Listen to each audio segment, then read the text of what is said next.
Sí.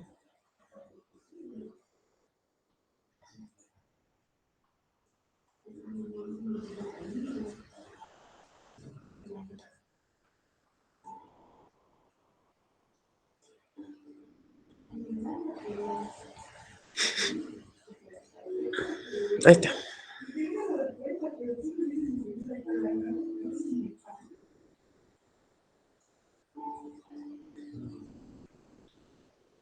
Ay. ¿Se ven mis diapositivas de mieloma? Sí. Sí, Ya doctora. puedo pasar, ¿no ve? Pasa. Sí, se pasa. Ya, muy bien. Muy bien, chicos. Entonces, ayer hemos estudiado bueno, hemos estudiado básicamente los dos tipos más importantes del linfoma y lo que tiene que quedárseles en la cabeza es que el linfoma es una enfermedad oncológica de los linfocitos maduros. Ustedes ya han avanzado con el doctor Macías las enfermedades de los linfocitos inmaduros que se llaman leucemias. Es decir, en la hematopoiesis tenemos toda una maduración y dependiendo en qué lugar se manifiesta el clon, vamos a tener enfermedades de diferentes tipos. Bueno, ahora nos toca avanzar un poquito más allá del linfocito que está en el ganglio linfático, sino más bien el linfocito que atraviesa el ganglio linfático y se vuelve una célula muy especializada que se llama célula plasmática.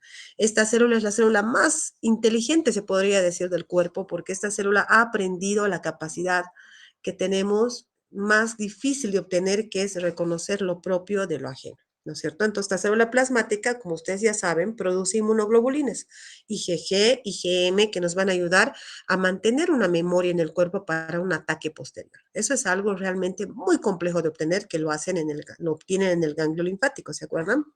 Bueno, entonces el mieloma múltiple es la enfermedad oncológica neoplásica clonal, acuérdense que es lo mismo, clonal. Cuando dicen es una enfermedad clonal, eso es un cáncer, ¿no? Es una enfermedad oncológica que afecta a esta célula que se llama célula plasmática. Miren, una célula bien fácil para nosotros, bien bonita para nosotros los hematólogos, porque acuérdense que en hematología tienes que conjuncionar el diagnóstico clínico, como en otras especialidades, pero además tienes que tener conocimiento histológico, citológico. O sea, el hematólogo está entrenado también en microscopio. Y esta célula nos gusta porque es bien facilita de reconocer. Es una célula grande, con un núcleo excéntrico, con un halo blanquecino, miren acá.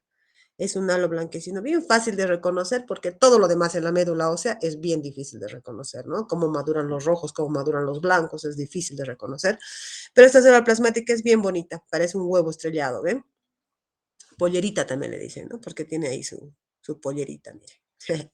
Bueno, esta célula plasmática todos la tenemos normalmente en la médula ósea, no más allá del 5%, ¿no es cierto? Y cuando empieza a exacerbarse su producción, 10%, 15, 20, 80%, bueno, cuando estas células son clonales, eso se llama mieloma múltiple, ¿ya? Muy bien.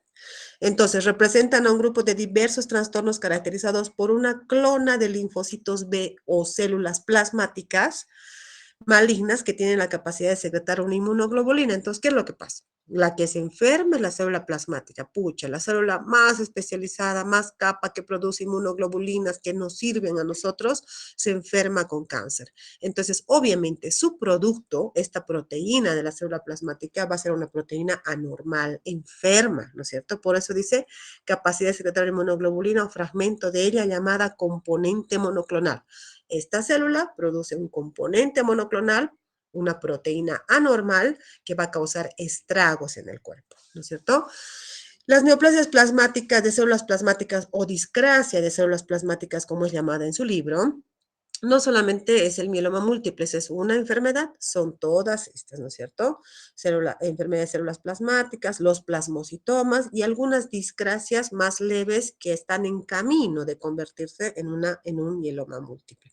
Pero su representante más importante es el mieloma múltiple. Por eso en el examen vamos a preguntar mieloma múltiple de su libro de San Miguel, ¿no es cierto? Bien, aquí está un poco lo que yo les quería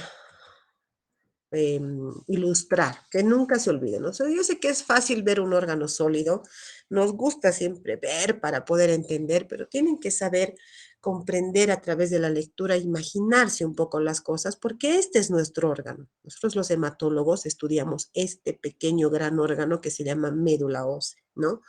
Que está en el hueso, pero eso no es lo importante son las células, ¿no? Entonces aquí hay una célula super capa que se llama célula madre pluripotencial. Acuérdense que la pluripotencial tiene el poder de crear células de la sangre. Se ha descubierto que también si metemos células pluripotenciales de la sangre a otros tejidos, hasta puede replicarse células parecidas a esos otros tejidos, porque son como que orientadas por el estroma.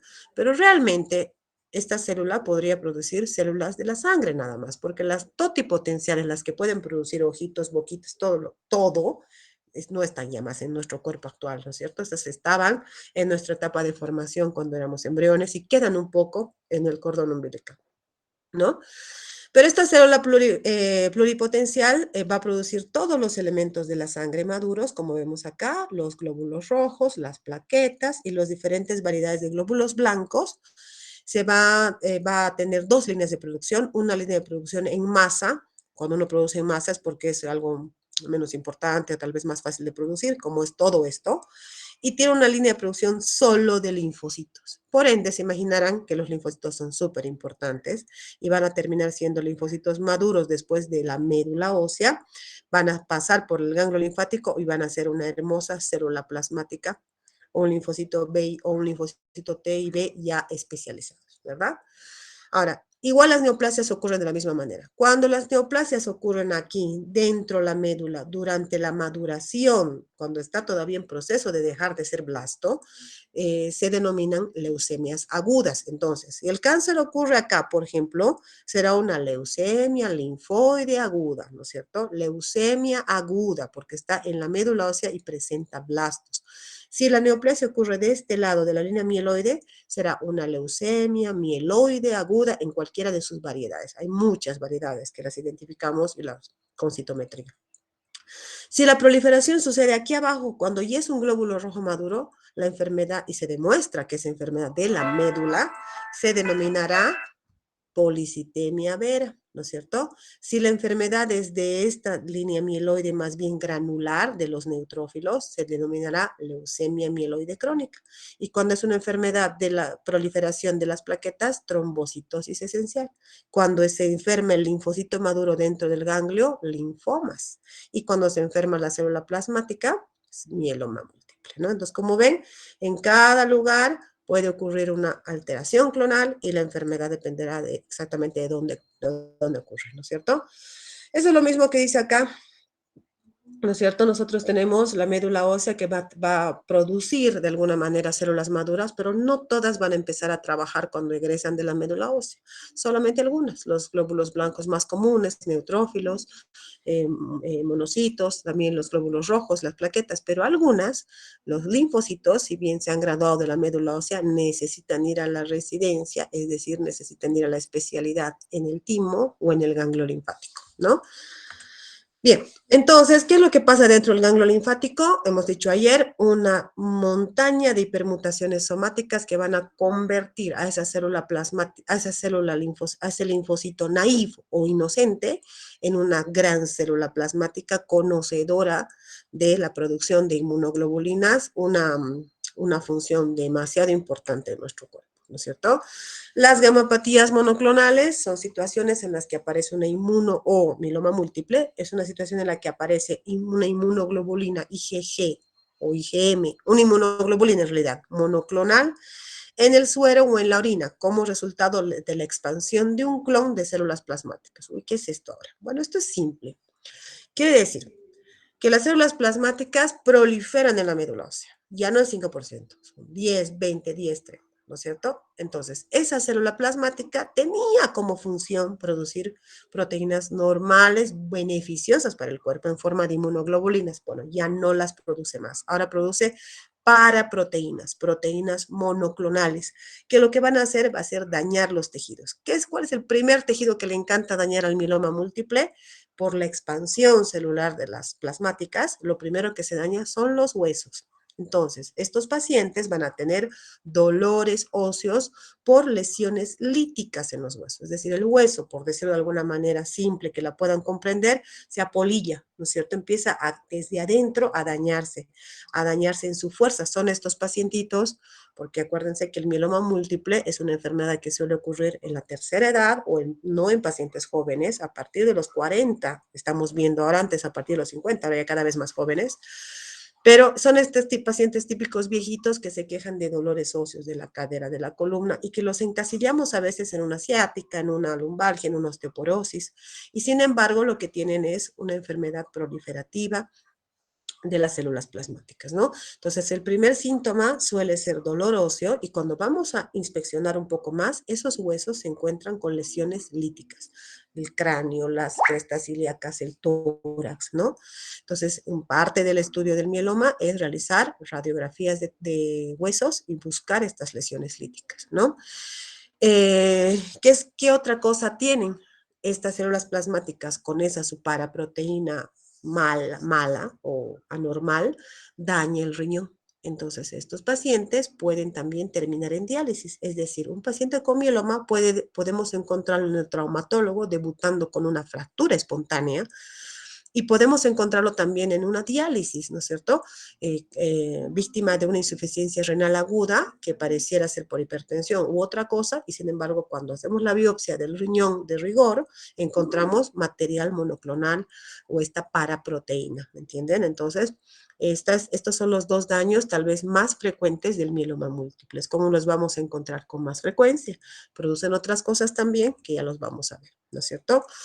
Representa el 1% de todas las enfermedades malignas, el 13% de las hemopatías malignas, quiere decir de las enfermedades malignas hematológicas, todas las leucemias, todos los linfomas, todas las enfermedades de las proteínas, representa el 13%. Muchísimo, chicos. La frecuencia es alta.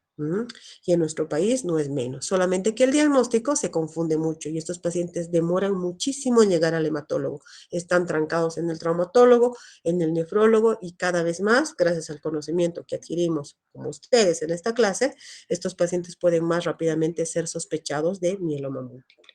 Más frecuente entre los 60 y los 70 años, esta es una verdad que está cambiando, porque hoy encontramos pacientes muy jóvenes, 40, 45 años ya con mieloma, y los pronósticos son peores, ¿no? Porque esta es una enfermedad que la denominamos un cáncer crónico. ¿Cómo puede ser un cáncer crónico? Bueno, sí, es un poco difícil de entender esta terminología, pero a lo que se refiere es que es una neoplasia que va a hacer picos.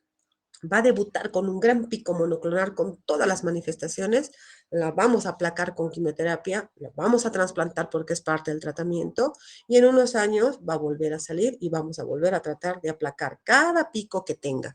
Por eso, cuanto más joven se enferme, más años que debemos sostener un tratamiento, ¿no es cierto? Por eso es peor, ¿no?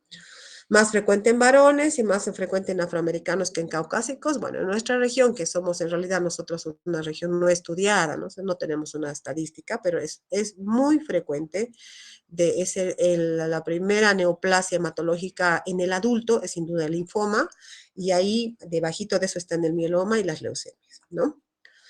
La célula plasmática sufre eventos oncogénicos, ya lo hemos dicho, ¿no? Translocaciones en los genes de la inmunoglobulina, inestabilidad cariotípica y mutaciones somáticas que hacen que se transforme en célula tumoral, ¿no es cierto? Hay una interacción entre la célula plasmática y el estroma medular al que se adhieren. Y ahí empiezan a haber mecanismos de proliferación celular y antiapoptóticos. O sea, todo ayuda a que esta célula no pare de reproducirse. Esto produce, obviamente, activación osteoclástica y las lesiones osteolíticas. Nuevamente vemos acá, una vez más, cómo es que la médula ósea se encarga de producir un linfocito maduro, pero naive, maduro, pero no tiene función todavía, y el linfocito tiene que ir a adquirir su función a este gran órgano que es el ganglio linfático para finalmente salir maduro en una célula plasmática o en un linfocito B o T maduro, ¿no es cierto? Y ahí es donde en esta célula plasmática la neoplasia que ocurre ahí se llama mieloma múltiple, ¿no es cierto?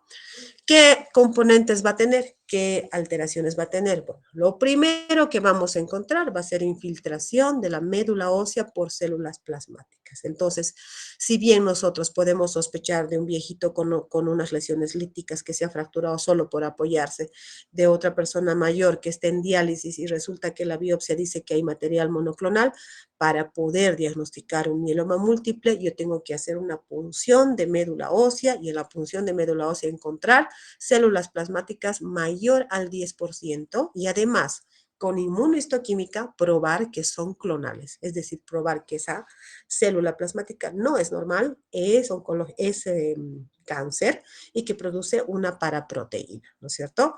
Debe haber un componente monoclonal en suero o orina mayor a 3 gramos por decilitro. Claro, a ver, imagínense, nosotros en el cuerpo tenemos una cantidad normal de proteínas. Cuando medimos en el suero decimos, lo normal de proteínas es entre 6 a 7 gramos y la que más predomina es la albúmina, por mucho, ¿no es cierto? Eso es lo normal. Acá estamos diciendo que esa célula plasmática ha pegado un pico de producción, pero son puras proteínas malas. Entonces, tendré proteínas totales en mi cuerpo de 8, de 10, pero la albúmina está en 2, por ejemplo, ¿me entienden? O sea, la albúmina, que es la mejor, la buena, no es la que predomina. Eso es un aspecto que me hace sospechar de mieloma múltiple, ¿no? Y obviamente las lesiones osteolíticas, ¿no? Aquí pueden ver entonces, yo puedo comenzar mi sospecha si estoy frente a un paciente que tiene dolores óseos y veo en las radiografías que le tengo que pedir, veo estas lesiones, miren, en sacabocados, ¿ven? Terribles y fáciles de diagnosticar, pero no todos los mielomas tienen algo tan evidente, ¿ah? Por suerte muchos sí. Lo que sí es más frecuente es esto. Las vértebras están tan dañadas por la osteolisis que ¡pum!, colapsan. Y lamentablemente el paciente a veces debuta con parálisis, ¿no? Porque ha colapsado y ha dañado su tubo neural, ¿no? Gravísimo. ¿Qué hace entonces? Estas células plasmáticas infiltradas en la médula desplazan a las otras series. Entonces, ¿qué va a haber? Anemia, ¿no es cierto? Viejito, con dolores óseos, con fracturas espontáneas, con lesiones osteolíticas y que tiene anemia, tiene una alta sospecha de ser un mieloma múltiple, ¿no es cierto? Con menos frecuencia leucopenia y trombocitopenia, lo que más predomina es anemia. Viejito, con dolores óseos, con anemia, pongan en su cabeza todo, pero pongan al mieloma múltiple, ¿no es cierto? En menos del 20% puede infiltrar también hígado y vaso, cuando está desbordada puede infiltrar hígado y vaso, ¿no es cierto? ¿Qué puede tener? Acuérdense también que la célula plasmática es una célula antiinfecciosa por definición, es decir, es una célula inmunológica. Su trabajo es combatir las infecciones, pero está enferma con cáncer. Entonces, puedo tener múltiples infecciones respiratorias, una historia de infecciones a repetición de ese viejito que tiene dolores óseos, que tiene un poco de anemia y que se ha enfermado más de la cuenta durante este año, sospechen mieloma múltiple, ¿no? Dolores radiculares, articulares, obviamente. Puede haber, si el componente de la paraproteína es enorme, puede hasta tener encefalopatía, polineuritis, ¿no? Todo. La nefropatía es casi una constante. El riñón sufre mucho con un mieloma y cuando lo encontramos tarde puede estar ya en diálisis irreversible, ¿no es cierto? Entonces aparece nefritis intersticial por el depósito de cadenas anormales derivadas de esta proteína o paraproteína. Además, acuérdense que hay una cosa, el hueso se destruye. ¿Qué va a salir del hueso? El calcio. Entonces va a haber hipercalcemia, va a haber mucho calcio en sangre, porque se ha salido de los huesos, ¿me entienden? Va a haber hipercalciuria también, que conducen a una poliuria, deshidratación, más esta paraproteína que está ocupando el riñón, nos va a ocasionar una insuficiencia renal aguda. Entonces, viejito que tiene dolores óseos, que está alterando su creatinina, piensan que es por deshidratación o porque su riñón ya no funciona, que tiene anemia, ¿no? Sospechen mieloma múltiple y pidan los estudios que puede comenzar con una creatinina, con un hemograma y con un perfil de un paneo de rayos X, ¿no? ¿Qué vamos a encontrar en esta persona? Cansancio, debilidad por la anemia. Este componente paraproteínico puede tener también puede hacernos dar alteraciones en la hemostasia, ¿no es cierto? Sangrados, puede haber epistaxis, puede haber por el aumento de la densidad de la paraproteína que está circulando en sangre, puede haber, imagínenselo como una gelatina pegajosa que está desbordada en todo nuestro cuerpo, ¿no? Eso puede causar diplopia, alteraciones o pérdida de la visión, atortosidad de las venas retinianas, ya esto ya es en estadios bastante avanzados. Hay algo que me da alergia aquí. Neurológicos puede haber cefalea, vértigo, nistagmus, insuficiencia cardíaca congestiva, renales, alteración glomerular y tubular. Bueno, les diré que de lo más frecuente que hay acá es renales, ¿no es cierto? Alteraciones renales. Bien, ¿qué debo hacer? Investigar sobre el estado físico, desde cuándo tiene estas alteraciones. Nuevamente repito, todo paciente que está afrontando una enfermedad neoplásica, cualquiera que sea, va a tener a la larga o a la corta alteración de su estado general con baja de peso sin explicación. Y esta no es la excepción. Baja de peso sin explicación, sudoraciones nocturnas, menos que el linfoma. El linfoma tiene más sudoraciones, pero es un paciente que va a tener febrículas, que se va a sentir caliente, que va a tener va a decir, yo estaba súper bien y he bajado 5 kilos en 2 meses. Ese tipo de relatos, o en 6 meses, porque es un poco más lenta esta enfermedad que el linfoma. Hay que hacer un hemograma para ver si hay anemia, hay que hacer una creatinina para ver si no hay fallo renal, y la LDH fiel mostradora de recambio celular. Cuando una célula está desbordada y se está multiplicando, la LDH se va a alterar. Eso es algo que ya hablamos ayer, ¿no es cierto? La beta-2 microglobulina, de igual manera, es una proteína que nos va a mostrar turnover celular y que va a estar elevadísima en mieloma múltiple. Las proteínas totales del cuerpo claramente van a estar elevadas, ¿no es cierto? Pero no a expensas, no es bueno, o sea, no es que está súper bien nutrido. Es que una proteína normal ha ocupado ese lugar y la albúmina se ha caído, ¿no es cierto? Por ende, tendré que hacer 2 estudios muy importantes ante la sospecha de un mieloma antes de hacer una médula ósea.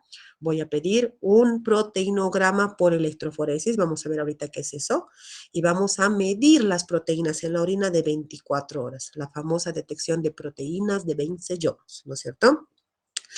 Puedo hacer también una inmunofijación, buscar esta paraproteína en el plasma, un estudio un poquito más complejo que no lo tenemos acá. Hay que hacer claramente una biopsia de médula ósea, un aspirado, sacar material de médula, mirar las células plasmáticas, contarlas y llevar también ese pedazo al patólogo para que él haga exactamente lo mismo, ¿no? O sea, tengo que hacer en el frotis y en el tejido. Y un estudio radiográfico esquelético completo. Entonces aquí, con todo esto, ante la sospecha de un mieloma, yo puedo terminar de diagnosticar, ¿no es cierto? Esta es la famosa, aquí está. Esta es la famosa electroforesis de proteínas. ¿Qué trata de hacer este estudio? Es un estudio antiguo, simple, pero no sé por qué razón en Cochabamba solo hay un lugar que lo hace, creo que es o sea, porque no junta tantos pacientes como para hacerlo todo el tiempo en todo lado, pero es una técnica analítica capaz de separar las proteínas en un soporte sólido, es un gel, ¿no es cierto? Sabemos que las proteínas tienen carga, ¿no es cierto? Entonces van a tender a ir de un campo eléctrico negativo a uno positivo.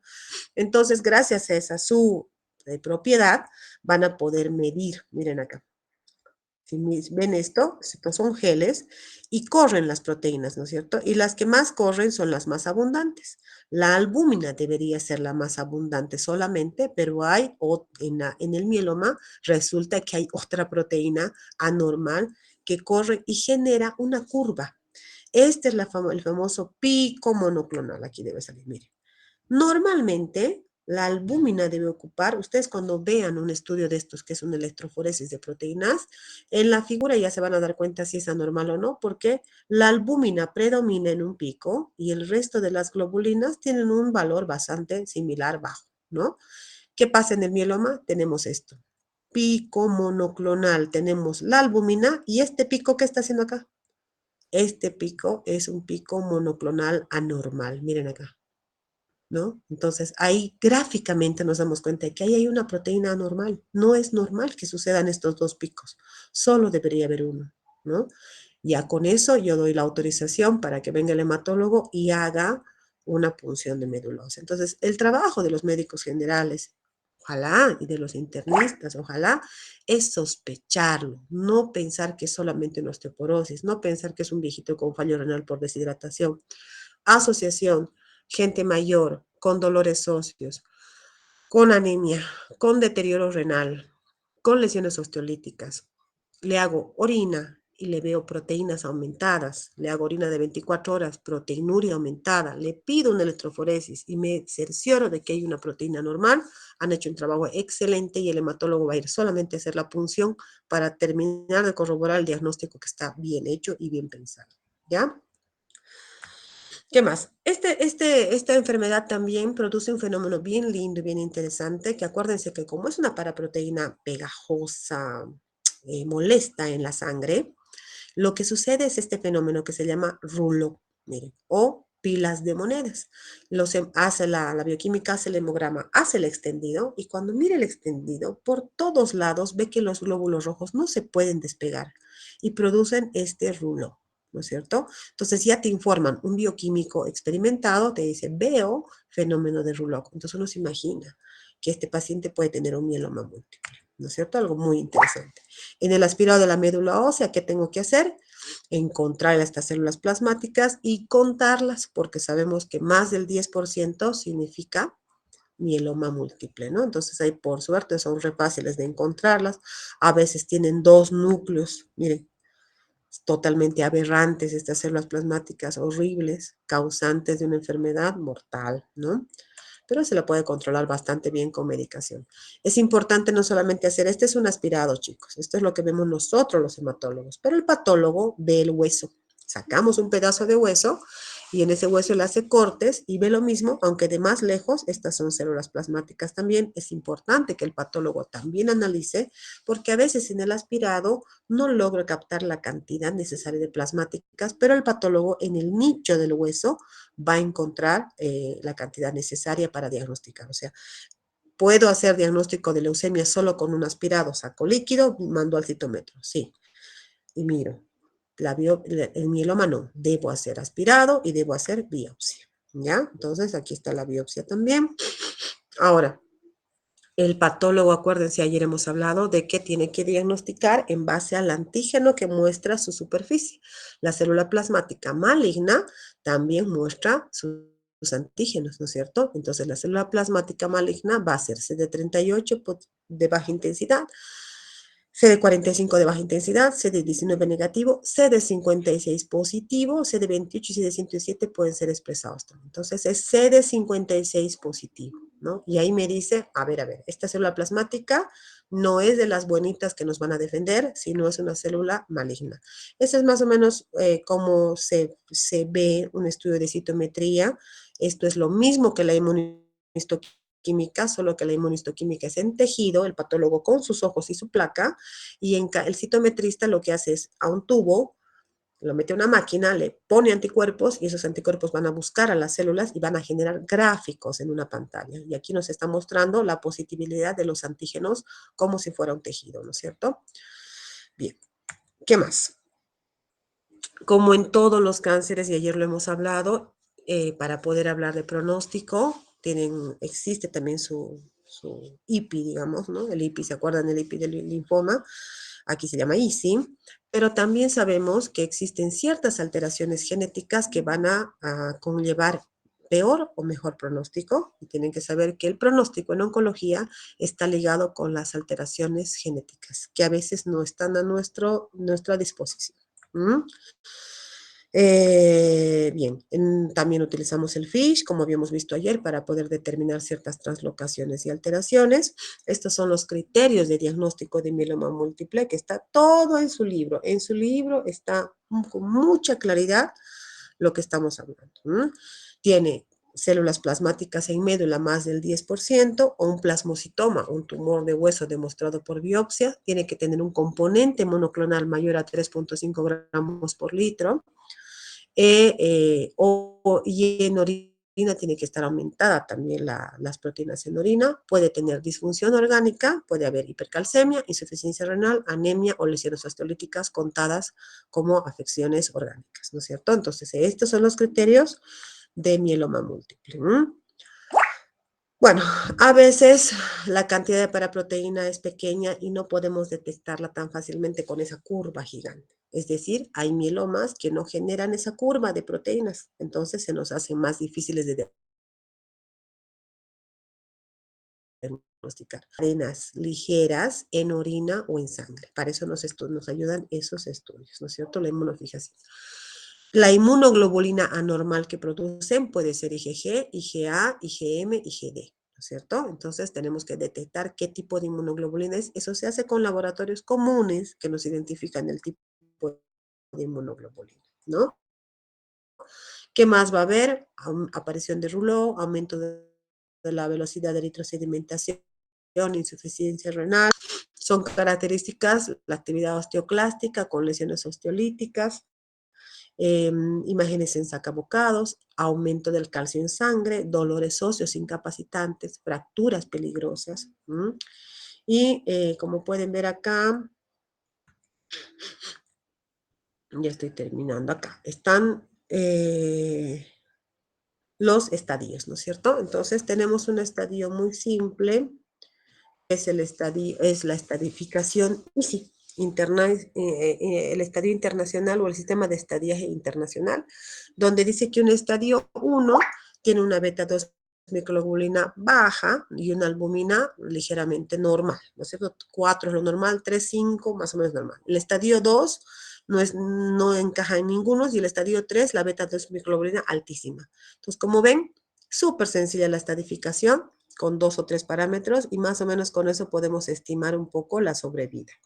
Pero tienen que saber que los pacientes con mieloma, a cada pico que tienen, tenemos algo que ofertar, porque es una enfermedad que tiene muchísimo desarrollo. De ninguna manera es un paciente que tenemos que quitarle, por más viejito que sea, tenemos que bajarle el dedo, ¿no? Hay muchos elementos de tratamiento, muchas armas de tratamiento muy novedosas. El tratamiento químico, como el R-CHOP, ¿se acuerdan del CHOP? Era químico. Bueno, en el mieloma, el tratamiento químico ya ha pasado de moda. Ahora tenemos tratamientos muy novedosos, tratamientos con inhibidores del proteasoma, con tratamientos moleculares, con alteraciones del estroma dentro de la médula ósea, bueno, medicación muy sofisticada, lo que hace que el paciente vaya a una remisión completa y debe ser ese paciente con mieloma que llega a una remisión completa debe ser sometido a un trasplante autólogo de médula ósea. Otra vez estamos en el trasplante autólogo. ¿Qué quiere decir eso? Que el trasplante autólogo de médula ósea se había sabido utilizar en todos los mielomas. Solo no se le ofrece a los pacientes mayores de 75 años, ¿no? Entonces, en el mieloma, todo paciente que llega a remisión con tratamiento estándar debe consolidar esa respuesta con un trasplante médula ósea. En el linfoma, todo linfoma que recae, que es la mitad de los linfomas, tiene que ir a un trasplante médula. ¿Se dan cuenta la importancia del trasplante médula ósea? No es el trasplante para los niños con leucemia. Sí, es importante en los niños con leucemia, pero en los adultos es moneda corriente y es algo que debemos desarrollar a pleno. Hoy por hoy, muchos pacientes con mieloma no se trasplantan cuando está totalmente indicado en todo el mundo. Muchos linfomas no se trasplantan. Bien, entonces, como ven, esta es más o menos la curva de un mieloma, ¿no es cierto? El mieloma, una vez que se hace activo, vamos bajándolo con diferentes estrategias de tratamiento hasta que en un momento no responde más, ¿no es cierto?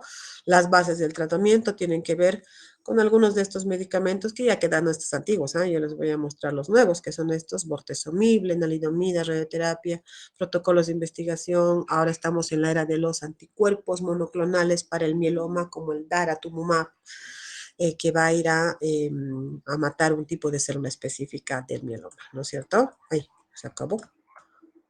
Ahí sí se acabó, chicos. Bueno, entonces, eso es básicamente... Bueno,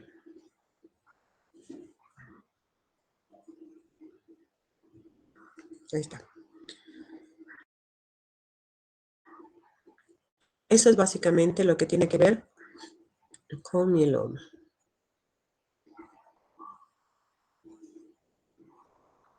Ya, muy bien. ¿Tienen alguna pregunta, chicos? ¿Me han comprendido el tema?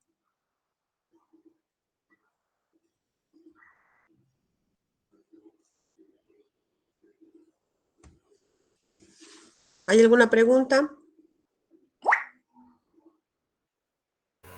Doctora, y aparte de los criterios de diagnóstico de mieloma múltiple, también pudiéramos casi que decir que es patognomónico el fenómeno de Rouleau en esta patología, o en qué otras patologías más podemos ver el fenómeno de Rouleau.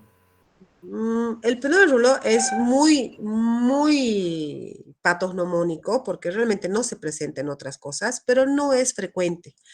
A veces, por más componente de paraproteína normal que haya, no logra hacer ese fenómeno. Entonces, el hecho de que no haya no quiere decir que no es un mieloma, pero cuando hay el fenómeno de Rouleau, es muy probable que exista un mieloma. Ahora, acuérdense una cosa, yo sé que tal vez nunca han visto un frotis, que ese es el objetivo cuando rotan, que puedan analizar un frotis de sangre, pero en los frotis de sangre hay zonas. Hay zonas en que los glóbulos rojos están muy apilados de por sí, por la técnica que se utiliza.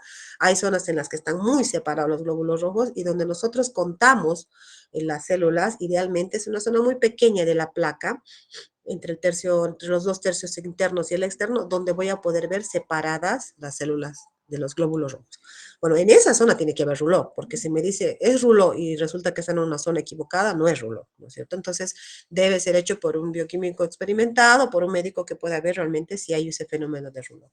Pero creo que la mayor sospecha, chicos, y eso es lo que tienen, siempre cuando estudian, tienen que estudiar pensando en tratar un paciente, ¿no es cierto?